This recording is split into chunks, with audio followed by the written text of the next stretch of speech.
सोचिए एक ऐसा देश जहाँ बहुत ज़्यादा डायपर्स की सेल हो रही है, लेकिन ये डायपर बेबी डायपर नहीं बल्कि एडल्ट डायपर हैं। वो डायपर जो बुढ़ापे में उन लोगों को लगाए जाते हैं जिन्हें अपने शरीर से जुड़ी समस्याएं पैदा हो जाती हैं।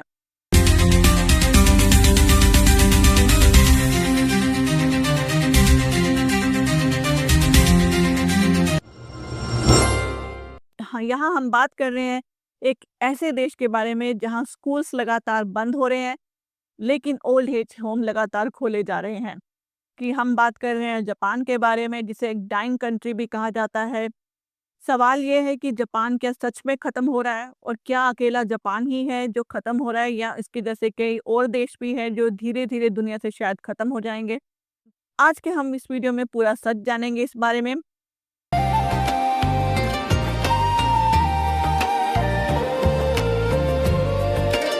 नमस्कार दोस्तों, आज हम बात करने वाले हैं दुनिया के एक ऐसे देश के बारे में जिसे डाइंग कंट्री कहा जाता है। तो उसे डाइंग कंट्री इसलिए नहीं कहा जाता कि वो देश बहुत गरीब है, क्योंकि असलियत में तो ये देश बहुत ही रिच और डेवलप्ड नेशन में से माना जाता है, पर इसे इसलिए जापान को डाइंग कंट्री इसलिए कहा जाता है क्योंकि यहाँ का बर्थ रेट ऑलमोस्ट नेगेटिव में जा रहा है। कि एक ऐसा देश जहाँ बाकी दुनिया के बाकी सभी देशों की जनसंख्या में हर साल कुछ नए नंबर जुड़ते हैं, वहीं जापान की जनसंख्या में से हर साल कुछ हजारों लोग माइनस में हो जाते हैं, यानी इसकी जनसंख्या एक नेगेटिव ग्रोथ की स्टेज में जा चुकी है। इसके पीछे बहुत सारे रीज़न हैं, उनमें से एक मेजर रीज़न हम यहाँ पे डिस्कस करते हैं। सबसे पहला तो ऑब्वियस कि जापान का बर्थ रेट बहुत कम है। पॉपुलेशन स्टेबल रहने के लिए चाहिए 2.1% बर्थ रेट, लेकिन जापान का बर्थ रेट 1.2% है। मतलब हर अगली जनरेशन पिछली जनरेशन से छोटी हो रही है। इस बर्थ रेट वाले सिनेरियो को यदि थोड़ा और डिस्कस करें तो इसमें बहुत सारी चीज़ें ऐसी हैं जो शायद जापान के जैसे देश को आज की डेट में मौजूद नहीं होनी चाहिए, क्योंकि जापान डाइंग कंट्री है, उन्हें अपनी पॉपुलेशन बढ़ाने के लिए जोर देना चाहिए। बट फिर भी जापान देश के अंदर नौजवान लोग जो है वो शादी कम कर रहे हैं क्योंकि वो शादी को एक बर्डन समझ रहे हैं। और बर्डन इसलिए क्योंकि आजकल रिलेशनशिप में बहुत सारी प्रॉब्लम होती है जहाँ पर लोगों के बीच में मिसअंडरस्टैंडिंग होती है। इस तरह से रिलेशनशिप प्यार भरे नहीं हो पाते जिस तरह के अक्सर फ़िल्मों में होते हैं, या हमारी उम्मीद के मुताबिक रिलेशनशिप इतने अच्छे नहीं हो पाते, जिसकी वजह से जापान का युवा जो है वो शादी ही नहीं कर रहा। इसमें एक रिसेंट ट्रेंड मैंने देखा था कि जापान में एक कानून है जिसके मुताबिक आप किसी रोबोट से शादी करके भी अपनी शादी को रजिस्टर कर सकते हैं। यहाँ पर मैं यही कहना चाहूँगी, जापान जो कि ऑलरेडी एक डाइंग कंट्री है, उसे इस तरह का लॉ नहीं पास करना चाहिए या इस तरह के लॉ पर, इस तरह की शादियों पर रोक लगानी चाहिए। दूसरी वजह ये है कि जापान में भी मेल फीमेल का सिस्टम ऑलमोस्ट इंडिया जैसा है, यानी कि घर के जितने भी काम-काज की ज़िम्मेवारी रहेगी, उसका सारा बर्डन औरत पे ही रहेगा। तो औरत बाहर जाके भी काम करे और घर में भी आके जब उसे काम करना पड़ता है प्लस बच्चे सँभालने पड़ते हैं, तो उसे एक बर्डन लगता है कि जिसकी वज़ह से औरतें ज़्यादा बच्चे पैदा नहीं करना चाहती। रीसेंट डेटा की बात करें तो साल 2024 के डेटा के अकॉर्डिंग 65 प्लस जिन लोगों की उम्र 65 से ऊपर है, 65 साल से उम्र वाले लोगों की जनसंख्या 30% है और 60 साल से ऊपर लोगों की जनसंख्या 35% है। अभी कल एक न्यूज़ वायरल हुई जिसमें बताया कि जापान में 95,000 लोग ऐसे हैं जिनकी एज 100 साल से ऊपर है। तो अगर हम बुढ़ापे की उम्र की बात करें तो इसको हम बोलते हैं कि 60 वर्ष से ऊपर के अधिक को हम व्यक्ति को हम बूढ़ा मानते हैं। तो जापान में हर 3 में से 1 व्यक्ति बूढ़ा है, यानी कि हर तीसरा जापानी एक बूढ़ा व्यक्ति है। यहाँ पे कुछ और एडिट पॉइंट भी इसमें हैं कि मॉडर्न ट्रेंड को अपनाते हुए जितने भी जापानी हुआ है वो करियर ओरिएंटेड हो चुके हैं। करियर ओरिएंटेड होना अच्छी बात है, लेकिन वो करियर ओरिएंटेशन के साथ-साथ अपनी पर्सनल लाइफ को स्पेस ही नहीं देते हैं। तो जापान में यूथ लोग शादी ही नहीं कर रहे। अगर शादी करते हैं तो शादी भी बहुत देरी से करते हैं और उसके बाद बच्चा प्लान करना तो वो भी एक देरी का स्टेप। एक बच्चा होने के बाद ज़्यादातर लोग दूसरा बच्चा करते ही नहीं। दूसरा बच्चा ना करने के रीज़न ये है कि करियर प्रेशर, महँगा घर और कॉस्टली लाइफ़स्टाइल, वर्क कल्चर का बर्डन, ये सब बर्डन को जापानी यूथ नहीं झेल पा रहा, जिसकी वजह से एक से अधिक बच्चे पैदा करने की पॉलिसी में बिलीव ही नहीं करते।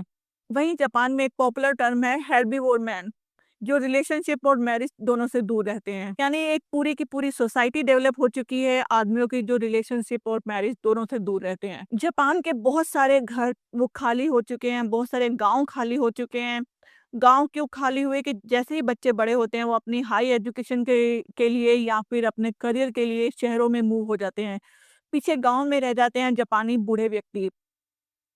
और धीरे-धीरे उसी तरह से वो अकेले गाँव में रहते हुए अपना जीवन खत्म हो जाता है और वो घर खाली हो जाता है। एक खाली घर को यानी उस घर में कोई भी ना रहता हो, जिस घर को छोड़ दिया गया हो, उसे बोलते हैं अकिया। जब जापान में बहुत सारे ऐसे घर हैं जो खाली हो चुके हैं, बहुत सारे घर ही नहीं, बहुत सारे गाँव ऐसे हैं, जहाँ पे बहुत सारे सुंदर घर हैं, देखने में लगता है कि शायद उस गाँव में अच्छे खासे लोग रहते होंगे, पर असलियत में उस गाँव में कोई भी व्यक्ति नहीं रहता और बहुत सारे घर जो हैं, जो कि टूट पड़े हैं और खाली पड़े हैं, किसी के इंतज़ार में कि शायद कल कोई उन घर में आए और हमें उस घर को अपना रहने का ठिकाना बनाए। हालात इस तरह बिगड़ चुके हैं कि गवर्नमेंट उन खाली घरों को या तो फ्री में किसी को दे रही है या फिर जस्ट $1 में किसी को दे रहे हैं कि आइए आप उस घर को अपना बसेरा बनाइए। लेकिन फिर भी लोग नहीं आ रहे हैं। ऑब्वियसली लोगों की जॉब बड़े शहरों में है और बड़े शहरों के रहन-सहन के स्टाइल के आदी हो चुके हैं, तो इसलिए वो छोटे शहरों में या छोटे गाँव में बसे हुए घर वीरान और वीराने में बदलते जा रहे हैं। इस सिनेरियो का अकेला यही नुकसान नहीं है, इसका एक और भी नुकसान है कि इससे वर्कर कम मिलेंगे क्योंकि आने वाली जनरेशन में जब बच्चे ही कम हैं, तो जापान को काम करने के लिए बहुत कम वर्कर्स मिलेंगे। टैक्स देने वाले लोग कम होंगे लेकिन पेंशन लेने वाले लोग बहुत ज़्यादा होंगे। तो ये एक फाइनेंशियल बर्डन भी आने वाले कुछ दशकों में जापान पर सीधे तौर पे हम देख पाएँगे। फिर जब पेंशन लेने वाले लोग ज़्यादा हो जाएँगे और टैक्स देने वाले कम, तो इकॉनमी भी स्लो हो जाएगी और यहाँ से डेफ़िनिटली इकॉनमी इम्बैलेंस भी हो सकती है। जापान के सामने एक बड़ा सवाल ये भी है कि जापान के बुजुर्गों का खर्चा कौन उठाएगा? जब जवान ही नहीं होंगे तो। यानी कि जब जवान लोगों की पॉपुलेशन ही नहीं होगी तो जापान में बढ़ती हुई बुजुर्ग पॉपुलेशन का खर्चा कौन उठाएगा? इन सब प्रॉब्लम से रिलीफ पाने के लिए जापान काफ़ी स्टेप उठा रहा है। वो कुछ रोबोट्स भी डेवलप कर रहा है कि जो लोग बुजुर्गों के साथ रहकर उनको उनकी दिनचर्या का काम कर सकेंगे और उन्हें थोड़ी हेल्प प्रोवाइड कर सकेंगे। वो अपने इमिग्रेशन रूल को भी थोड़ा रिलैक्स कर रहा है जिससे फॉरेन नेशनल वहाँ पर आकर सेटल हो पाएँ। और साथ ही वो रिटायरमेंट की एज को भी बढ़ा रहा है। ऑब्वियसली ये कोई अच्छा सॉल्यूशन नहीं है बट वो इस पे काम कर रहा है कि वो अपनी रिटायरमेंट की एज को भी आगे बढ़ाया जा सके, ताकि टैक्स देने वाले लोगों का बर्डन थोड़ा कम किया जा सके। यहाँ बात करते हैं कि क्या जापान अकेला ऐसे विनाश की तरफ बढ़ रहा है कि जहाँ पे लोगों का ना होना उसके विनाश का कारण बन जाए? तो आंसर है नहीं, क्योंकि जापान का नाम पहले इसलिए लिया जाता है क्योंकि जापान इस स्टेज पर सबसे पहले पहुँचा है और इससे होने वाले विनाश पर भी शायद जापान सबसे आगे होगा। लेकिन इसके साथ-साथ इसमें साउथ कोरिया का भी नाम जुड़ता है जहाँ पे बर्थ रेट सिर्फ़ 0.7% है। य यंग जनरेशन शादी को अवॉइड कर रहे हैं और अगर ये ट्रेंड रहा तो शायद next dying country South Korea भी होगा। वहीं इसमें नेक्स्ट नाम इटली का भी जुड़ता है जहाँ पे बर्थ रेट 1.2% है, यंग लोग देश छोड़कर बाहर जा रहे हैं, विलेजेस लगभग खाली हो रहे हैं। उसके इटली के बाद जर्मनी भी इसी श्रेणी में एक अगला नाम हो सकता है। जर्मनी के अलावा कुछ और नाम जैसे कि स्पेन, रशिया और पुर्तगाल भी शायद फ्यूचर में इसी लाइन में हम उनको देख पाएँगे। यहाँ पे डाइंग कंट्री का मतलब ये नहीं है कि देश मर रहा है। यह डाइंग कंट्री का मतलब है कि पॉपुलेशन बहुत ज़्यादा गिर जाएगी, इकोनॉमिक पावर कम हो जाएगी और फाइनेंशियल इंस्टेबिलिटी भी शायद देखने को मिल पाए। इसकी वजह से इन सभी पावरफुल देशों का ग्लोबल इन्फ्लुएंस भी कम हो जाएगा। जापान यहाँ पर एक वार्निंग है पूरी दुनिया के लिए कि अगर हम लोग सिर्फ अपने करियर पर, कंफर्ट और मनी पर ध्यान देंगे और सोसाइटी को भूल जाएँगे, तो देश तो अमीर बन जाएगा लेकिन शायद देश खाली भी हो जाएगा। आज जहाँ जिस स्टेज पे जापान पहुँच चुका है, शायद कल बहुत सारी डेवलप्ड नेशन भी उसी स्टेज पर पहुँच जाएँगे। अगर आपको ये वीडियो पसंद आया तो प्लीज़ मेरे चैनल को लाइक एंड सब्सक्राइब कीजिए। Thanks for watching.